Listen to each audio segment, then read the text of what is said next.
Eben Venter wys die krag van sy vermoëns in sy nuutste roman, Wolf. Jy mag dalk dink ek is dom. En ek voel dit anders, jy hier aangestap kom met my kos en my medisyne. Maar dit maak 'n saakie. Jy wil seker net hê dit moet nou oor wees. I will not, soos die Engelse sê. Maar ek moet met jou praat, Mati. Maar jy praat nie.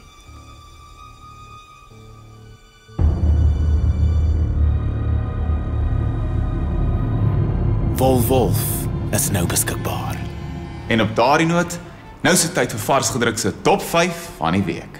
Nommer 5, Ondergang deur Terry Blackstock. 4, Fanie Viljoen se Leeu's met letsels. 3, Oscar in die Pink Tannie deur Erik Emanuel Schmidt.